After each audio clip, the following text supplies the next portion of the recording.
Oh, right, the red shirt guy #2. I forgot all about that. Let me show you guys something. This one right here. Let me pause this. The actual red shirt guy was, I don't know why I'm halfway through, so I'm gonna watch this. This is the guy. Hello, Internet.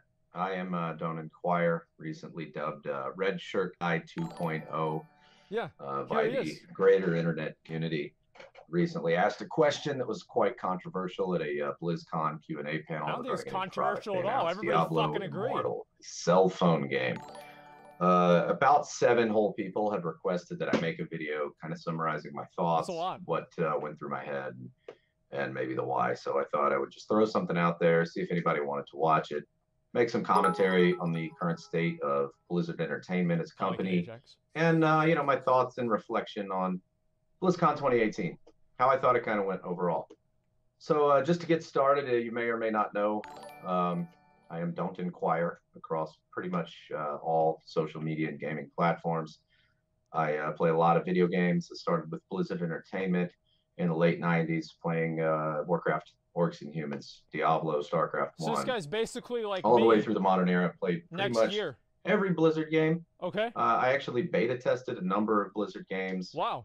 Diablo 2 included, Warcraft, World of Warcraft, you know, StarCraft 2, Overwatch, Hearthstone. I think I've probably beta tested pretty much everything. I've played to Legend rank in Hearthstone, a Masters League in StarCraft, Gladiator and WoW. So I don't just play Blizzard games. I really enjoy Blizzard games. I play the hell out of them. Play for a lot of hours, enough time to achieve kind of some of the higher end goals that a person might have in some of those games. So this is a professional. That's just to give you a little bit of context about me as a Blizzard fan, leading up to, you know, my Q&A question. McConnell, are you seeing this? No, I'm doing my transmog.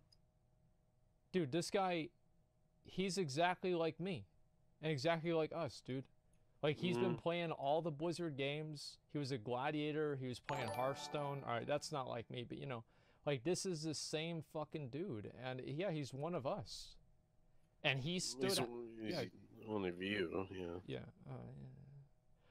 Thanks for the handbite, Harold. Cool to play with you. Thanks, Bono. I appreciate it. $2. Appreciate that. Saw my name. Almost going in. Maybe next time. Sorry, Ajax. Good luck. Let me see here. Yo, get me into the MobCon for helping you in King's Rest. Tacton, thank you very much for the $50. I don't do invites for money, though. I'm sorry to say. Thank you very much, man. I appreciate that. McConnell just sang Twitch Prime to the tune of Willy Wonka, Land of Pure Imagination, and it was the most beautiful thing ever. If he sings again, I'll donate another $5. Did you do that? Willy Wonka? Are you fucking retarded? Why do they lie in these donations? It's so disgusting. The other day, I got Wendy's delivered to my house in less than 15 minutes after I clicked the order button and thought of you. You should have. Thanks a lot. I appreciate that. BlizzCon. I guess it all started in August when there was a video that they were kind of hyping up Diablo fans, saying the forges were hot at Blizzard and we've got a number of projects in the works and we may have some exciting news to share later in the year. So, oh my God, a new Diablo something. I actually didn't think Diablo 4 at all. You know, it wouldn't be anything different enough about Diablo 4 to merit its own entry into the franchise just 6 years after D3. So I thought, only 6 years. Diablo 3 expansion pack 2, the Druid class, something, you know, maybe something to expand kind of on the end game, give us a little better itemization, make the game worth playing for, you know, a larger quantity of time. And, you know, at the very least, something ancillary, like a side grade game, a standalone little project, a comic series, Netflix series, what have you. And so I was hyped up. So BlizzCon's coming up. We got about a week to go. And then, boom, there's a blog post that says, don't get your hopes up about Diablo. Like, oh, my God, you know, going in a week, dying for something Diablo related. Been playing a ton of Path of Exile, ton of Diablo 3. Do you guys want to go through the whole video or just want me to cut to the part to where he just talks about the question? I kind of feel like I just want to go to the question. Okay. Oh, people want the whole thing. Question. All right. Well, I'll skip ahead like 2 or 3 minutes. Okay.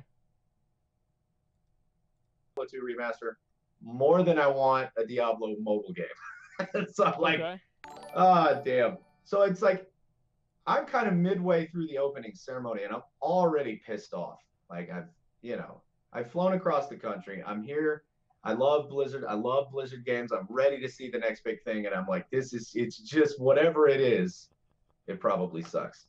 And wow. So okay. they bring out the reveal. And he starts saying things, Wyatt started saying things like family friendly, That's not good. Mobile devices. And I just groan. I'm sitting with all my friends and my wife, and I'm like, oh my God, please make it stop. So the trailer comes up, and then boom, NetEase. And I'm like, are you shitting me? It's like I'm playing Blizzard games 22 years. They're the best trailers in the business. Yep. I've never seen another company's logo pop up with Blizzard's logo. Never. That's actually Not true. once. I never thought of that. Build everything and Blizzard get equal billing on the trailer. Oh, jeez, I was like in my hands in my head. I was ready to leave. I was like, "Are you gotta be kidding me? This is maybe the worst reveal I've ever seen." Of course, it's dead last, so there's like nothing coming after it. So then, it's the worst review you've ever seen so far. They play the trailer. It's an okay trailer. It's a Blizzard trailer. Still, it looks awesome and fun. And okay, the opening ceremony closes. Obviously, I'm disappointed. I walk over to the Mythic stage because I was too late to get there for the opening ceremony. But for the Diablo Q&A, I'm like, okay, I'll show up. So I'm sitting in the back, and I'm listening. I'm watching the Q&A, session. Before the Q&A, they had a panel where they kind of covered, here's everything about Diablo I don't know why this Mobile, is so funny to me. And here's why we're excited. And, I noticed a few key things. Number one, it's that not all the classes are implemented for the demo. Okay. No items. It's a Diablo game, which is all about items. No items. Wait, what? They didn't show a single legendary set, nothing. And that's because you're seeing the characters run through and they put on items. Yet. None of the items are reflected on the characters at all. So you see, like, you got this Diablo, looking game, but there's no character customization at all. They didn't talk at all about runes or gems or no anything. I mean, it was like we've got this like linear layout. You can run through this demo with a couple of the classes and that's it. And I was Jesus Christ. Oh, I was devastated. I was devastated about what this meant for the franchise, because it's not. Yeah, I wonder. Frequently they've run out this line. Well, we've got multiple Diablo projects in the works. We got multiple teams across multiple yada yada, and when I think about a project at Blizzard Entertainment, I don't think like, man, I really hope that they're making 5 games right now. I really hope they're making like 5 Diablo things. I hope they're making one like industry defining gold standard video game, because for 22 years, every single time there's a Blizzard game, it's like the best game of its kind. It's like, that is so fucking true. By the way, WoW came out, the best MMO. Overwatch came out. Well, I mean, all right. Okay, so it's the all right. Who plays Team Fortress 2? Let's just say that nobody plays. I do. Why? For the hats? It's fun. You ever seen? Huh? For the hats? I mean, they're cool, pretty cool hats. A lot of people still play TF2. Team Fortress 2 is for spurgs that are living in 2004.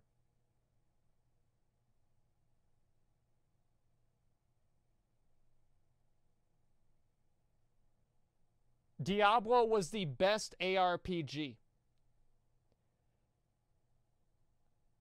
Warcraft 3 was the best RTS.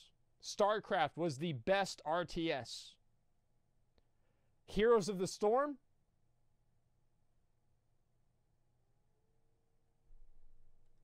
The people making World of Warcraft, and they're sitting around in 2000 thinking, God, I want to make a game like this. Yeah. They weren't like, I like Heroes of the Storm. Trying to make. You do?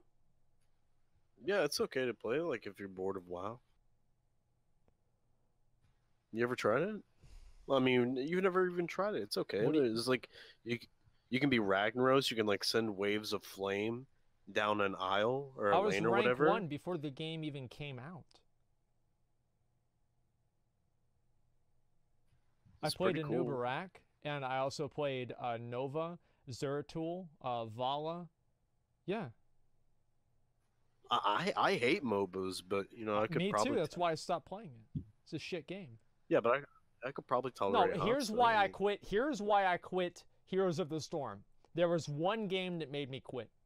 There was a Xur tool that built entirely for basically playing with the team and like team fighting. Because you had, there's a Shadow Blades ability that like made you do a lot of damage, I believe, and then there's another one that like imprisoned people in the field.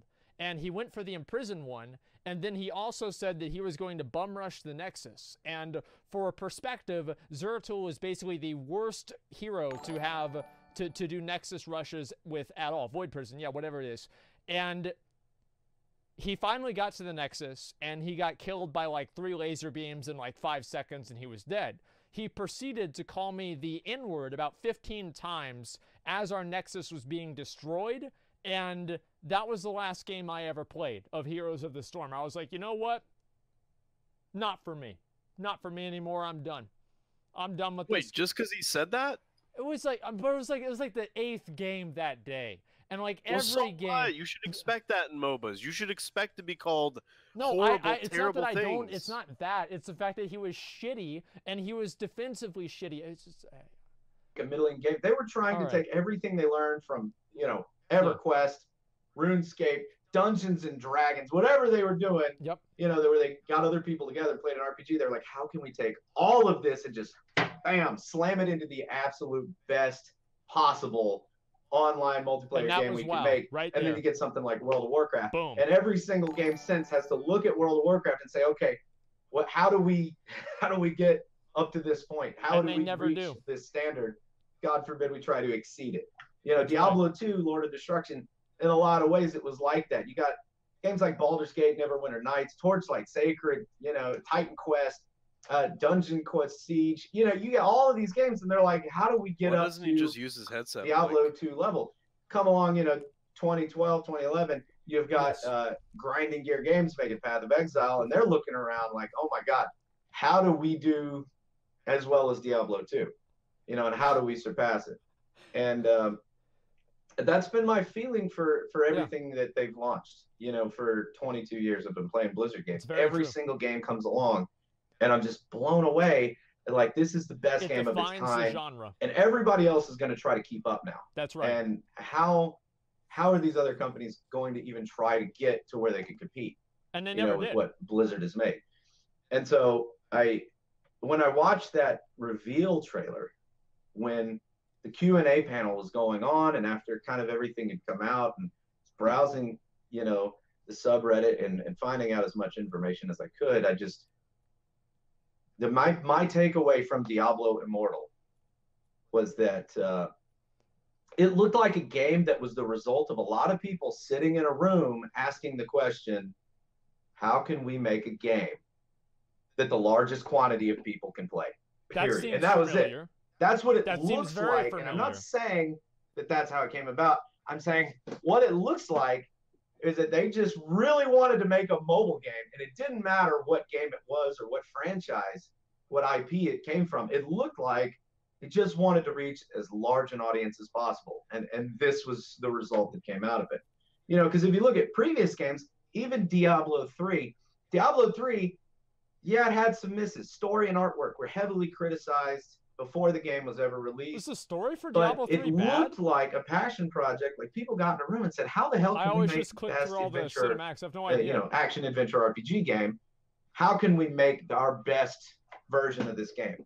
No. And even with Reaper of Souls, they were like, how can we take what we already have and make it the best version of itself? And Josh Mosquera, game director at the time, I think really nailed that goal. Boom, kill the auction house, fix itemization, fix the looting, and it really helped the game. And I think when I look at a title like Diablo Immortal, what I saw at the announcement was, it didn't look like how you could make the best possible Diablo game. Because the best possible Diablo game, hands down, is going to be on a computer. So once they have this, okay, we got Diablo 3, we got Reaper Souls. Okay. We made the best game we could make. How do we get it in front of as many people as possible? That's the Blizzard process. Right? You take a game like Hearthstone, they made it on computers because they wanted to make sure it's the best computer game that they can make. And then they said, Hearthstone, now how can we get it in front of by people who the have, way.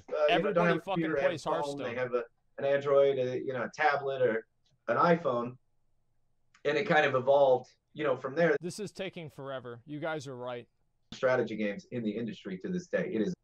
I didn't go to BlizzCon because they made a few okay mobile games or products. I went to BlizzCon because in my life they've made them generate a lot of revenue. They're going to make a lot of. Okay.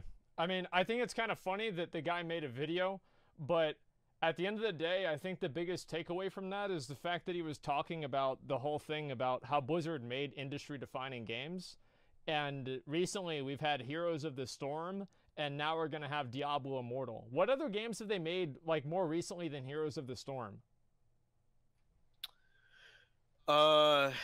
They made Overwatch. They've done some stuff with StarCraft. I thought Overwatch was after Heroes of the, or before Heroes of the Storm.